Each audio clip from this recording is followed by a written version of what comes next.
unsaon nga mahimo nato ang malikayan ang mga konflikto within the community, within the church, or even in the family. So there are principles of conflict resolutions within the church, within the community, and within the family. Unang-una mga kaigsunan, sa dili pa mudako ang problema, kung mahimo nga ato usa na siyang lingkuran, and then atong hisgutan diha sa mahinay nga pagkaistorya. Ikaduha, tungod sa conflict, kung aduna nay gihimo nga judgment, dili usa kita mohimo og dali-dali nga konklusyon. No? Kay usahay manggod mga kaigsunan, we have different perspective.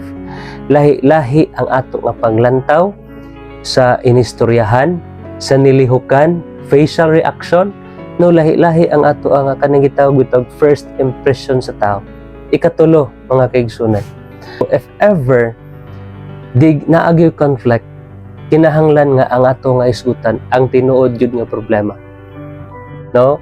Kung unsa ang specific problem, maoy angayan nato nga sulbaron. Well, in fact, based on reality gid ni kita nga tao, kung dunay problema, mahisgutan ang lain nga problema.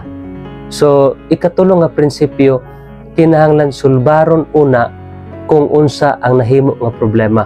Sa ingon niya nga pamaagi mga kaigsunan, mahimo nato nga maangko nato ang kasulbaran sa problema kung ang ato nga gisgutan ang problema gyud.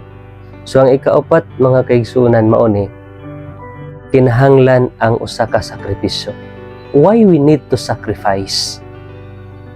Kay aron nga kung duna tay kasing-kasing o katuyuan nga ang panagkahiusa diha sa komunidad, ang pagkahiusa sulod sa pamilya, ang reconciliation sulod sa pamilya, diha mga kaigsunan maangko nato ang panaghiusa if ang matag usa dunay pagsakripisyo.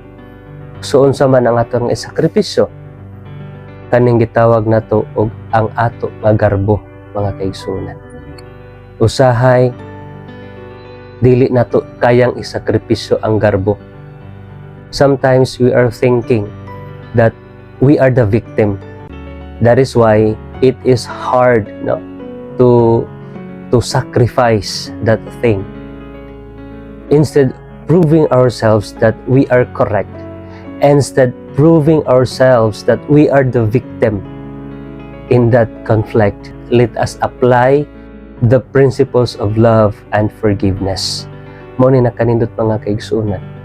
So, kung dunay conflict, ang pinaka-the best na pagahimoon is we need to sacrifice our pride.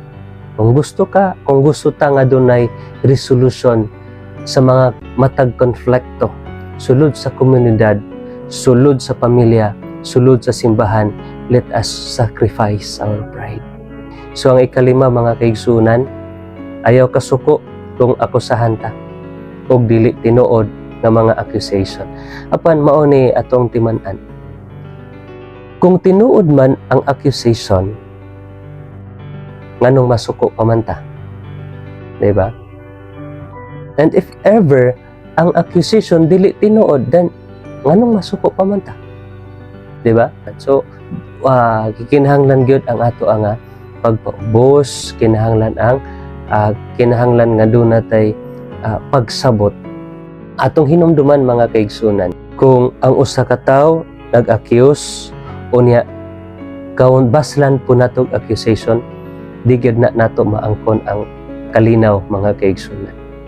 Usahay mahitabo ni bisan man sa mga diha sulod sa pamilya, no, sa mga managsuon, okay, sa managtiayon, if ever there is a conflict and then ang bana mo accuse kanto sa asawa, or else ang asawa pod mo balos og pag-accuse. So kana manggod mga kaigsunan, dili gyud mahimo nga musangko na ngadto sa kalinaw, apan musangko na hinuon na ngadto sa ikagubot. Ang ikaunom mga kaigsunan, ang ikatapusan nagingon dinhi pagmalipayon ug pagmapasalamaton nga ang Ginoo nagpanumbalik sa kalinaw sulod sa komunidad, sulod sa pamilya ug labaw sa tanang sulod diha sa iglesia. Kay ngano mga kaigsunan, kay walay lain nga author, walay lain nga nagdala sa kalinaw dinhi sa kalibutan, only ang Ginoo lang gyud. Si Kristo was the Prince of Peace.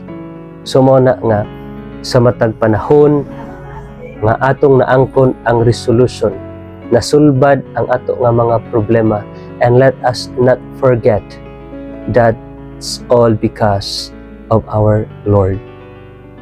So He always gave us the Holy Spirit in order for us to resolve the problem in the community where we belong. Matud pa diha sa Proverbs chapter 15 verse 1. Ang tubag nga maalamon makapahupay sa kapungot, apan ang pulong nga mahait makapapukaw sa kasuko. So it is better nga mas ang ato nga pagtubag sa matag accusation ato ning tubagon sa pagkamaalamon nga pamaagi, instead nga mubuhi tag pulong nga mahait, atong buhian ang pulong nga malumo nga puno sa gugma.